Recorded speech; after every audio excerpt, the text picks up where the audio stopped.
99 यज्ञ किए, 100वां यज्ञ ठीक संपन्न न हो सका, पर उनकी भावना को देखकर साक्षात श्री भगवान उनके सामने प्रकट हो गए। भगवान उनसे इतना प्रसन्न थे कि प्रायः किसी भक्त के सामने प्रकट हों वर देकर अंतर्धान हो जाते हैं, पर यहाँ ऐसा न हुआ। यहाँ तो प्रतिकूल हो गया।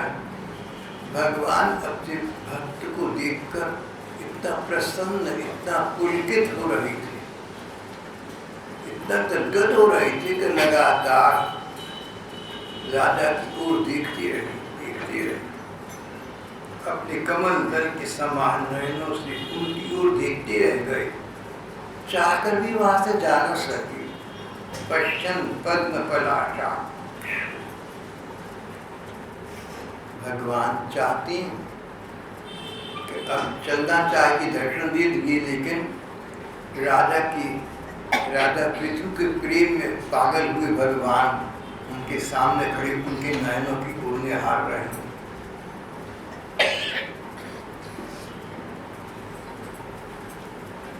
फिर भगवान ने वर मांगने को कहा।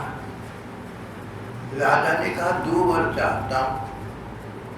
एक तो इस जन्म के लिए, जब तक प्रारब्ध है, जब तक शरीर है, भोगना है, तब तक, जब तक इस जगत में हूँ, इस संसार में हूँ, तब तक के लिए वर ये दीजिए कि मेरे कानों में आपकी लीला का था, उसका रसास्वादन, उसका सुख, उसका आनंद मेरे कानों में झरता रहे, ऐसे कि 1000 कानों से मानो में श्रवण करना, मानो और कुछ श्रवणीय रहा ही नहीं।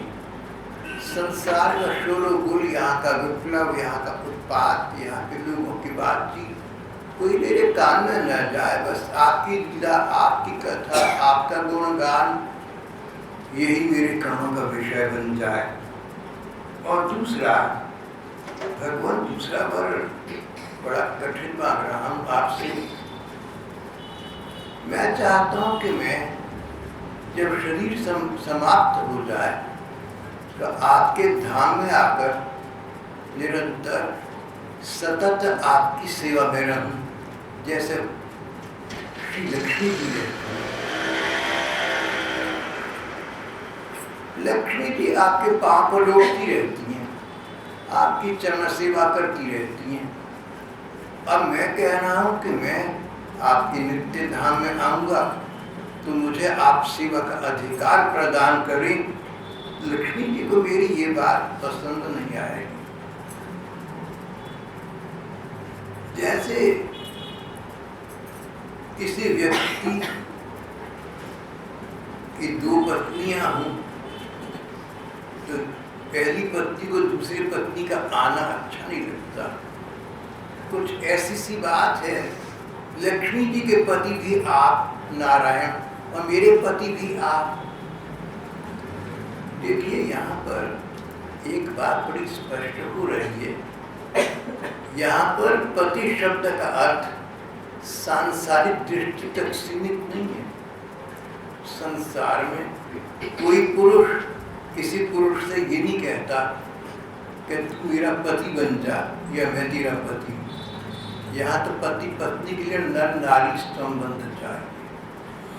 भगवान पर ये बात लागू नहीं होती। भगवान पति हैं, भगवान परम पति हैं। पुरुषों के पति भी भगवान हैं, पतियों के पति भी भगवान हैं।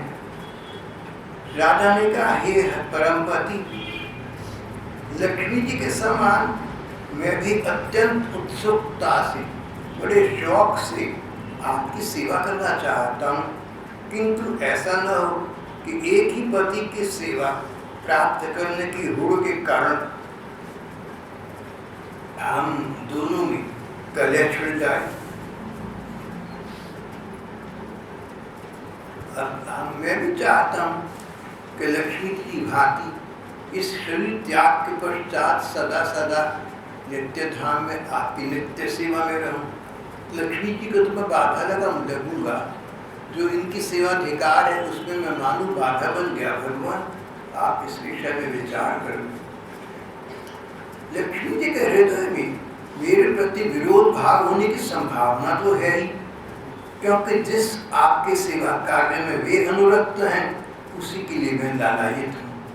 पर आप दिनों पर दया करते हैं, उनके छोटे मोटे कामों को बहुत करके मानते हैं, इसलिए भगवान मुझे आशा है कि आप इस झगड़े में मेरा पक्ष लेंगे। सच बात ये, आप तो आत्मरमण करते हैं, आप तो आत्माराम है।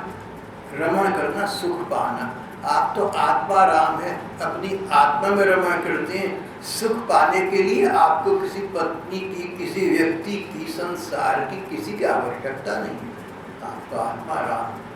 लक्ष्मी जी से भी आपने क्या लेना देना है, पर लक्ष्मी जी ने आपकी सेवा का अधिकार तो प्राप्त कर लिया, तो वही अधिकार मैं प्राप्त करना चाहता हूँ, इसके झगड़े की आशंका है।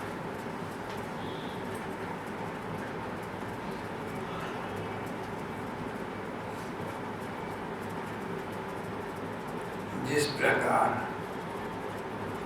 मैं आपकी सेवा प्राप्त करना चाहता हूँ,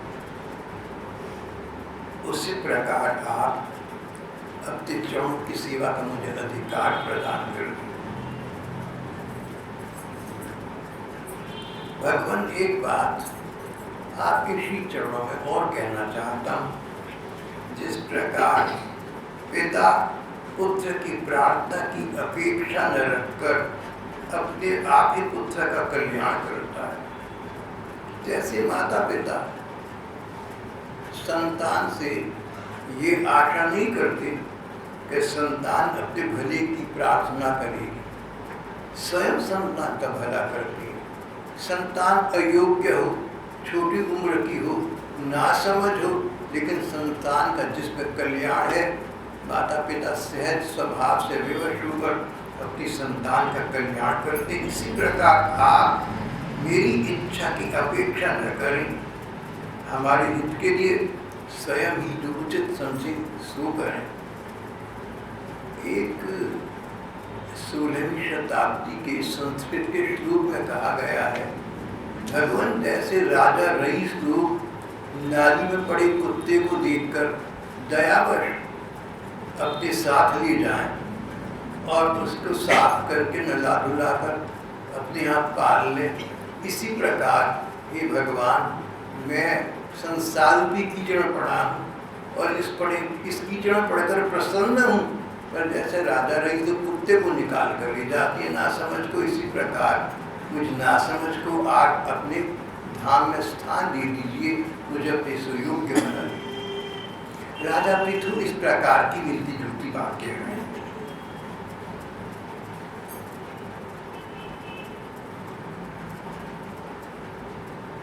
भगवान ने राजा की ओर देखा, मुस्कुराए और मुस्कुराकर उनका चित्त चुराते हुए अपने धाम को चले गए। ग्रंथकार कहते हैं भगवान चले गए, लेकिन पृथु का चित्त, पृथु का हृदय अपने साथ ले गए।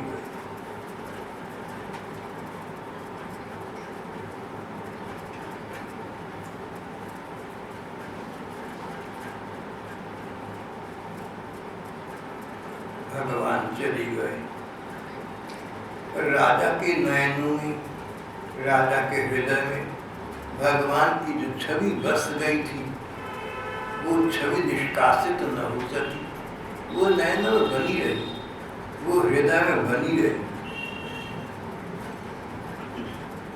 अपना स्वरूप दिखाकर श्री भगवान अंतर्धान हुए और उनमें चित्त लगाते हुए राजा अपनी इस यज्ञ स्थली से सरस्वती नदी के पास संगम से त्रिवेणी से चलकर अपनी राजभवन में, अपनी राजधानी में वापस आ गए।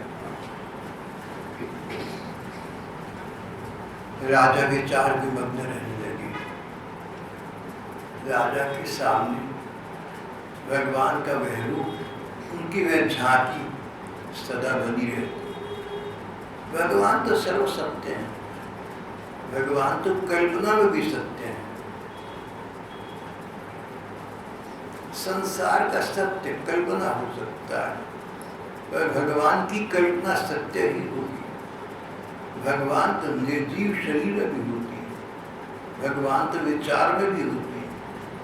वे सर्व सत्य भगवान, सर्वव्यापक भगवान राजा पृथु के हृदय में उनके नयनों में की छवि दिखाकर चली तो गई, पर वो छवि राजा के हृदय में अंकित रही, नयनों में बसी रही। उसके बाद राजा ने राजमहल में प्रवेश किया, प्रजा के द्वारा उनका बड़ा अभिनंदन हुआ, उनकी बहुत प्रशंसा हुई, स्तुति गान हुआ।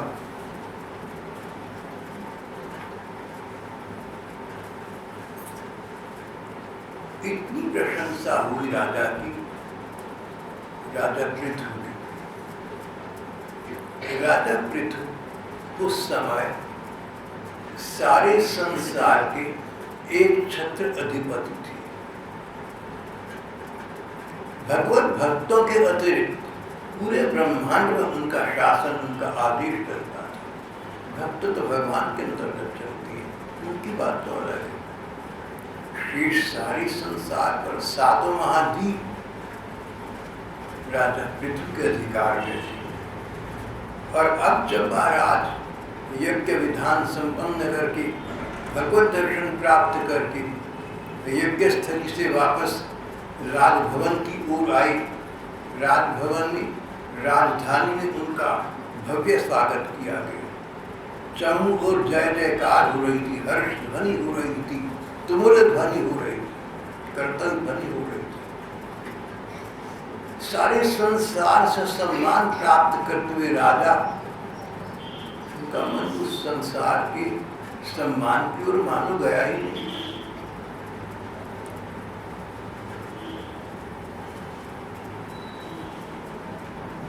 भगवान की छवि उनके नयनों में बस गई थी।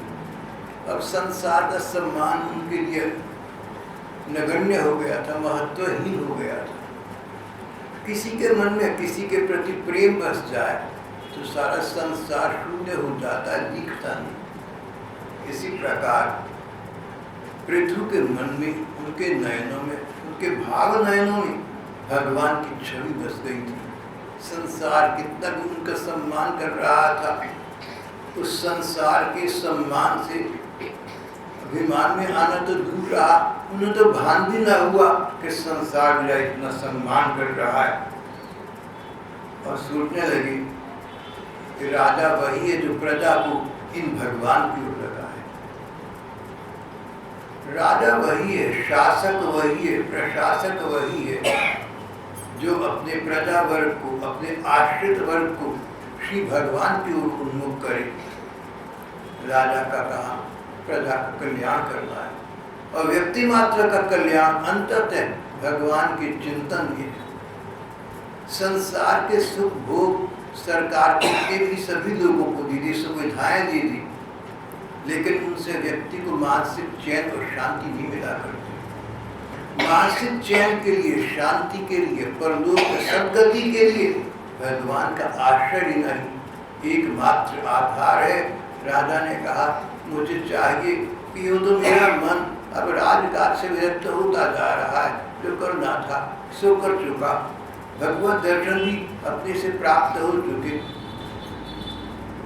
अब तो बस जहाँ तक हो सके मुझे संसार के इन सुख भोगों को खूब भोगना चाहिए, इसलिए कि भोग भोग कर उनको समाप्त कर दो।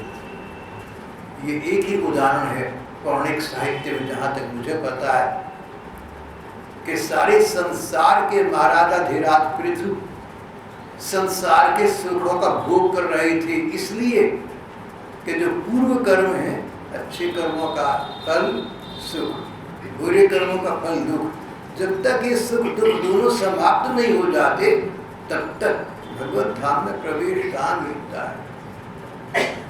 कर्म बंधन से मुक्त हुए व्यक्ति को भगवत धाम में प्रवेश मिलता है। भगवत धाम में प्रवेश करने के लिए महाराजाधिराज संसार के सुख भोगों को जल्दी जल्दी भोग कर काट रहे थे, खत्म हो तो भगवान के धाम में जाऊं और नित्य सुख की प्राप्ति करो।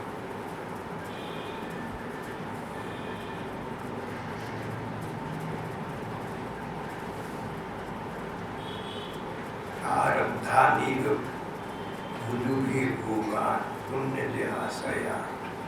पुण्य कर्मों के क्षय की इच्छा से, पुण्य कर्मों को भोग कर समाप्त करने की इच्छा से कर्मवश प्राप्त हुए सुख भोगों को भोग रही थी। उनको सुख भोग अच्छे नहीं लग रही थी, लेकिन जानते थे कर्म ऐसे किए हैं कि सुख भोगनी है तो जल्दी जल्दी भोग के समाप्त कर दो। अब उनका मन संसार के सुखों में पहले भी नहीं था, अब तो बिल्कुल नहीं रहा। अब तो भगवदीय सुख में उनका मन अवगाहन करने लगा, भगवत प्रेम के सुख में उनका मन डूबने लगा। संसार के बड़े बड़े सुख, महाराज अधिराज पूरी पृथ्वी के सम्राट, संसार के कौन से सुख हैं, शरीर के कौन से सुख हैं जो राजा पृथु को प्राप्त न हो, प्राप्त थे और उनको ये बुरा लग रहा था। भला मैंने से पुण्य कर्म क्यों किए जिनका फल संसार का सुख प्राप्त करना होता हो और भोगना पड़ता हो। पुण्य कर्मों की क्षय की इच्छा से प्रारब्ध प्राप्त हुए भोगों को ही भोगते थे। भगवत भक्तों को छोड़कर सातों महाद्वीपों पर उनका अबाध शासन था। इस प्रकार के विचारों में खोए हुए महाराज अधिराज ने एक बार अपनी प्रजा की महासभा बुलाई। राजा पृथु ने सारी सभा को हर्ष से सराबोर करते हुए अपनी शीतल और स्नेहपूर्ण नयनों से चारों ओर देखा और फिर उन्हें एक भाषण देना, वक्तृता देना आरंभ किया। महाराज का भाषण बहुत सुंदर था, विविध पदों से युक्त था, स्पष्ट था, मधुर था, गंभीर था और किसी प्रकार की शंका का क्षेत्र नहीं था। वक्तृता करना सबके बस का रूप नहीं है। वक्तृता करना, भाषण देना, प्रवचन देना, उपदेश देना, किसी किसी के पास कला होती है। जिसके पास बोलने की कला है, अगर वो अपनी कला में सफलता प्राप्त होने पर उसका फल भगवत प्राप्ति में लगाए तो अच्छा लगता है, अपना भी कल्याण, श्रोताओं का भी कल्याण। और जो संसार में अपनी वक्तृता के सफलता से पैसे और यश प्राप्त कर ले, प्रसिद्धि प्राप्त कर ले, तो बात वही समाप्त हो गई। वक्तृता का लाभ, अगर वक्तृता की कला आती हो तो वक्तृता की कला का लाभ भगवत प्राप्ति में, कला का लाभ पैसा प्रतिष्ठा कमाने में। राजा पृथु बहुत अच्छे वक्ता थे, वक्ताओं में श्रेष्ठ थे। जब राजा पृथु ने भाषण देना आरंभ किया, वक्तृता आरंभ की, प्रजा के सभी लोग लगातार मानो अपलक होकर उसका मुखड़ा देख रहे थे और उनकी वाणी को श्रवण कर रहे थे। लग रहा था कि राजा के मुंह से अमृत का निरसन चल रहा है, कानों को सुख मिल रहा था, मन को सुख मिल रहा था। एक एक वाक्य, एक एक पद महाराजा धीराज का मन को संतुष्टि और भगवतीय चैन प्रदान करने वाला था। उनकी वक्तृता स्पष्ट थी, कठिन शब्दों का प्रयोग नहीं करते, ऐसे शब्द बोले कि भाषा की पवित्रता तो बनी रहे पर लोगों की समझ भी आ जाए। विचार स्पष्ट थे, गहन विचार केवल दार्शनिकता मात्र के नहीं देते थे। उन्होंने सरल भाषा में सरल भाव अपने श्रोताओं को देखकर व्यक्त किया। सब लोगों ने मन और कान लगाकर महाराज की वक्तृता को श्रवण किया। महाराज ने कहा, जो राजा प्रजा को धर्म की शिक्षा नहीं देता पर उससे कर वसूल कर लेता है, टैक्सेस ले लेता है, वह केवल प्रजा के पाप का भागी होता है और धीरे धीरे अपने ऐश्वर्य से हाथ धो बैठता है। राजा ने प्रजाजनों से कहा, इसलिए आप लोग मुझ पर कृपा करने के लिए मेरे पर एक अनुग्रह करें, एक एहसान करें। राजा थे, सबके सम्राट, लेकिन जब बोलना आरंभ किया तो विनम्रता से किया, विनय वाक्यों से किया। बोले जो बातें मैं आपसे कहना जा रहा हूँ, अगर आप इनको ध्यान से सुनेंगे और जीवन में लाएंगे तो आपका तो कल्याण होगा ही, मेरा भी कल्याण होगा, क्योंकि राजा वही कर्तव्यशील है जो प्रजा को राम नाम में लगा दी। राजा ने उनकी अपनी वक्तृता श्रवण करने का अनुग्रह, उनकी कृपा पहले स्वीकार की। राजा ने कहा,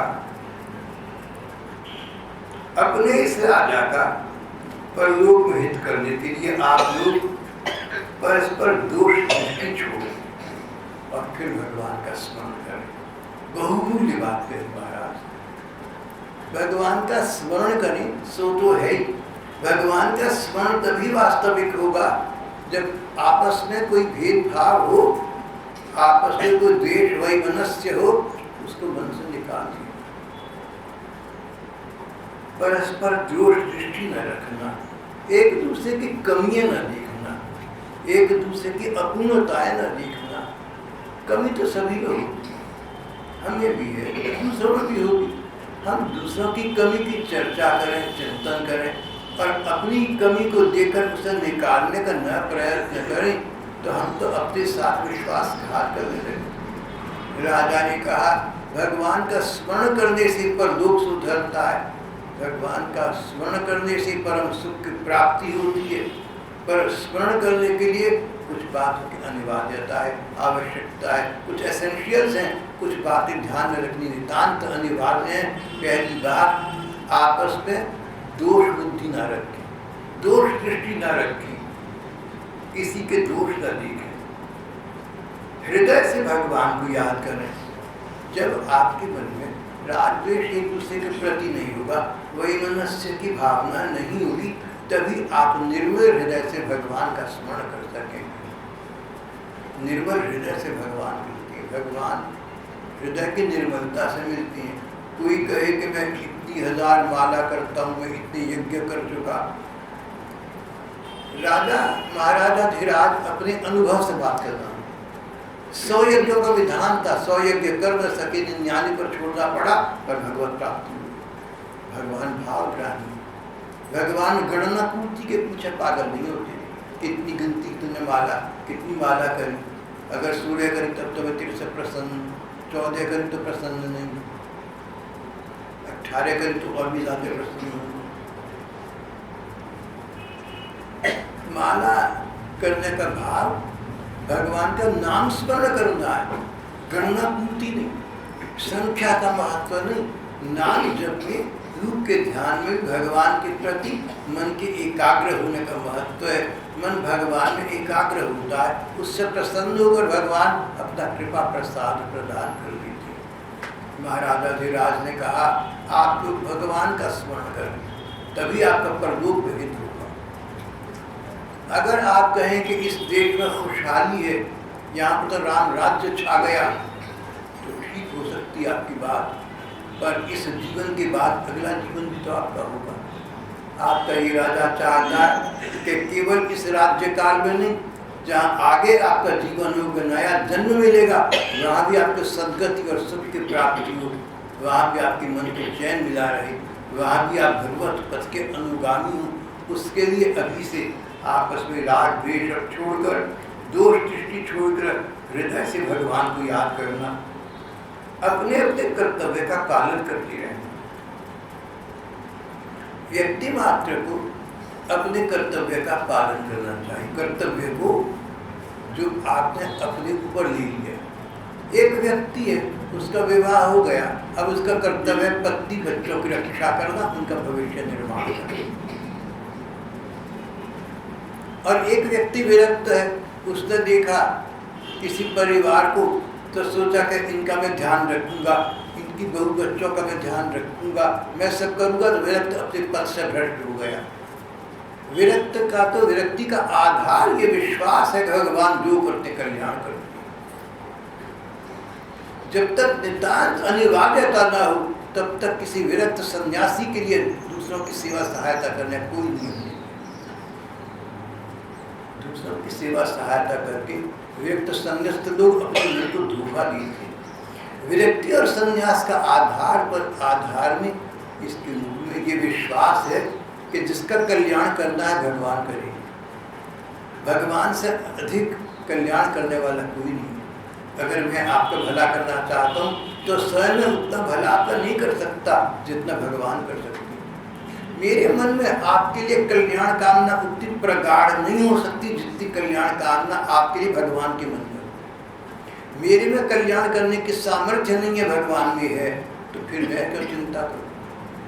तो एक विरक्त सन्यासी को चाहिए कि संसार की पचड़ी में न फंसे, उससे निकल कर ही तो आया। अपना परिवार निर्माण है कि दूसरे परिवार फंस गया, बात तो वहीं ले। कहते एक सोने की बेड़ी थी, एक लोहे की बेड़ी थी। लोहे की बेड़ी तो छोड़ दियो, सोने की बेड़ी में फंस गया। तो कर्तव्य क्या है? किम कर्म किम अकर्मेति कव्युक्त्र मोहिता। बड़े बड़े विद्वान कंफ्यूज हो जाते हैं, मोहित हो जाते हैं कि कर्तव्य किसे कहते हैं। तो मिसप्लेस्ड सेंस ऑफ ड्यूटी, गलत जगह अपना कर्तव्य न समझिए। भागवत में राजा भरत हुए, बाद में सन्यासी हो गए, नदी के किनारे जा बैठे। एक हरणी के बच्चे से इतना प्यार हो गया कि अपना भजन पूजन छूट गया, करुणा जागृत हो गई। अरे बेटा, हरण का बच्चा शेर ना खा जाए, चीता ना खा जाए। और ये सोचते सोचते जब मृत्यु हुई तो अंतकाल में जो गति, अंतकाल में जो गति सो गति, अगला जन्म हरण की योनि में गया।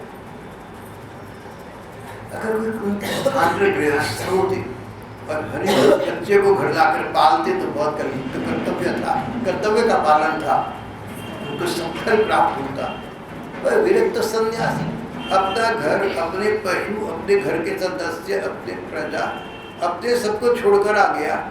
और आने के बाद एक पशु के प्रेम में इतना फंस गया कि अपने परम कर्तव्य का, परम पुरुषार्थ का, भगवत भजन का विचार छोड़कर करुणा परवश होकर उस हरण के बोझ जान में फंस गया। एक कथाकार कहते थे, किसी पर इतनी दया न करना कि तुम्हारी स्थिति स्वयं दयनीय हो जाए। किसी पर इतनी दया न करना कि तुम्हारी स्थिति स्वयं दयनीय हो जाए, तुम्हारी अपनी हालत मिजरेबल हो जाए, तुम दूसरों की दया के पात्र बन जाओ। जो व्यक्ति भगवत, जो विरक्त व्यक्ति, जो सन्यासी व्यक्ति भगवत भजन छोड़कर संसार के प्रति कर्तव्य निभाता है, वो दूसरों को दया करके अपने को दयनीय बना रहा है। राजा पृथु ने कहा, आप मेरे प्रजाजन अपने अपने कर्तव्य का पालन करें। प्रजा में जो विरक्त और सन्यासी है वो संसार में क्या रहा है, वो छोड़कर भगवत चिंतन करें, परमात्मा चिंतन करें, भगवत भजन करें। अगर संसार के प्रति करुणा की कामना अधिक हो तो भगवान से प्रार्थना करें। अपने को ऐसे विदंडी में न फंसा लें कि भजन से चली जाए। और जो गृहस्थ व्यक्ति हैं उनका कर्तव्य है कि जैसे अपने परिवार की चिंता करते हैं ऐसे सारी संसार की चिंता और सेवा सहायता करें। अपने अपने कर्तव्य सबके। एक वस्तु एक व्यक्ति के लिए अमृत है, दूसरे के लिए विष है। एक वस्तु एक व्यक्ति के लिए विष है, दूसरे के लिए अमृत है। What is nectar for one is poison for another। अपना कर्तव्य क्षेत्र दिखना चाहिए, पात्र भी दिखना चाहिए। देश काल पात्र के अनुसार कर्तव्य अकर्तव्य है। तभी गीता जी को भगवान ने कहा, किम कर्म किम अकर्मेति कव्युक्त्र मोहिता। मेरा कर्तव्य क्या है और कर्तव्य क्या नहीं है, इस विषय में बड़े बड़े विद्वान भी भ्रमित हो जाती हैं।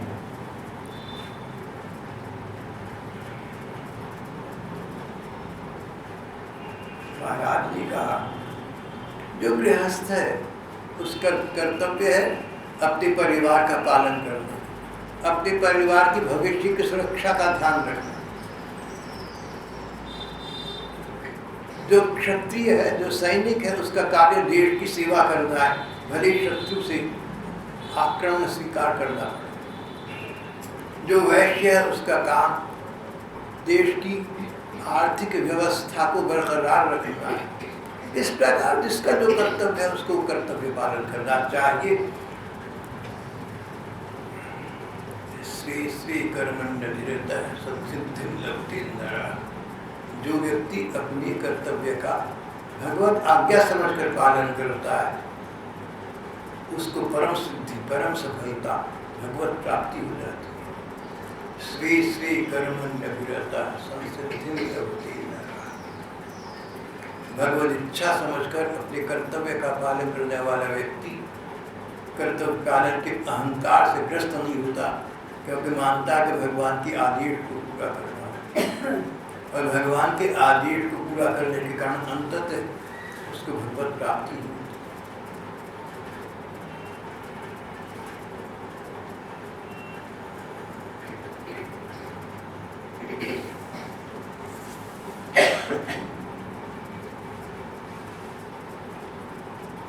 आप लोग भगवान को अपनी अपनी आजीविका के उपयोगी कर्मों का पालन करते हुए आजीविका,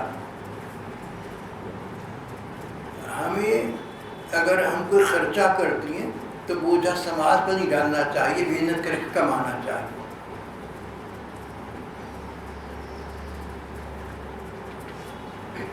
श्री गोलवालकर कहते थे, MS गोलवालकर, जनसंघ के राष्ट्रीय स्वयंसेवक संघ के संचालक, उन्होंने कहा He who eats will earn his bread। अगर तुम रोटी खाना चाहते हो कमाकर खाओ, दूसरों की कमाई पे हाथ मत मारना, उस पर मत पलटना, कमाकर खाओ। ये सिद्धांत सभी के लिए। तो कईयों ने कहा कि विरक्त सन्यासी तीर्थ में जाकर बैठ कर वो तो नहीं कमाते, लेकिन खाते में समाज का दिया हुआ चाहे भिक्षा नहीं कर पाए। इसका उत्तर ये दिया गया कि जो सचमुच सन्यासी और विरक्त हैं वो अपने भजन के द्वारा संसार का सबसे बड़ा कल्याण कर रहे होते हैं।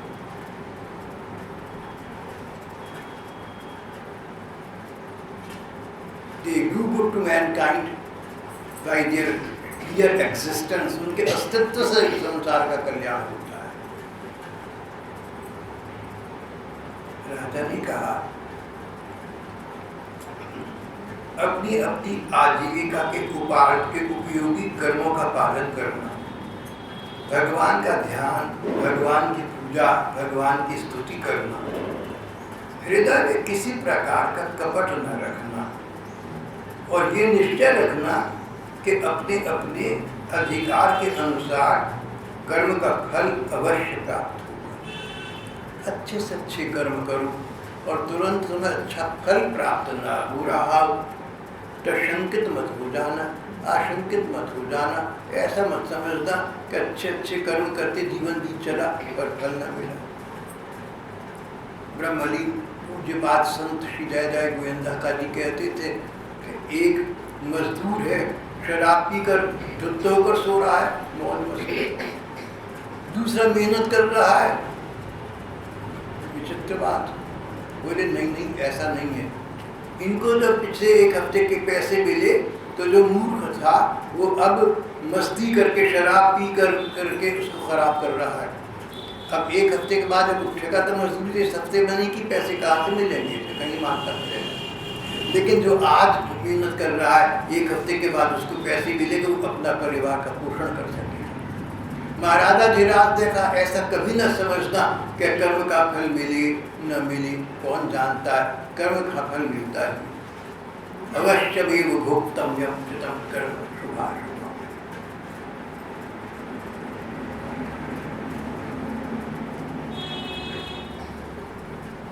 अगर आज सब लोगों को ये शिक्षा प्राप्त हो जाए कि कर्म का फल तो मिलता है, भोगना ही पड़ता है, बहुत से लोग को कर्मों से बच जाएंगे और बहुत से लोग सत्कर्मों में लग जाएंगे।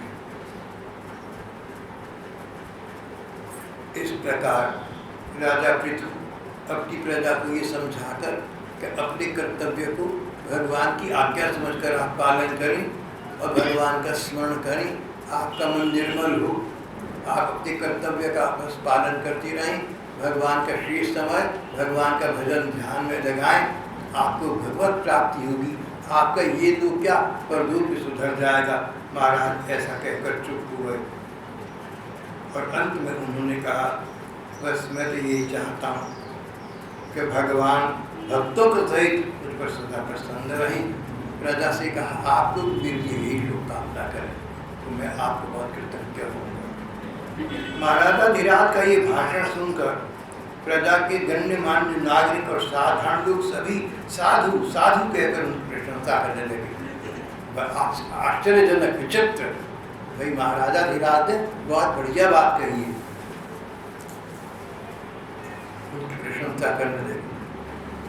और कईयों ने कहा कि महाराज कई बार दुष्ट व्यक्ति का कल्याण अपनी संतान के द्वारा हो जाता है। हिरण्यकशिपु दुष्ट राक्षस था, मगर प्रहलाद बेटा ऐसा हुआ कि उसने अपने पिता दुष्ट हिरण्यकशिपु को सद्गति प्रदान करवा दी। इसी प्रकार आप हैं, आपका जन्म राजा वेन के मंथन से हुआ था।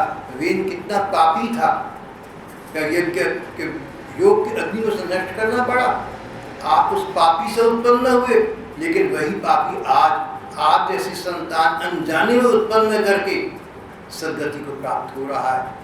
भक्ति की महिमा विचित्र और अगाध है।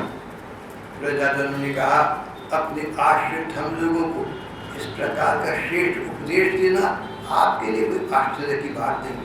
क्यों, अपनी प्रजा के ऊपर प्रेम रखना महापुरुषों का सहज स्वभाव होता है।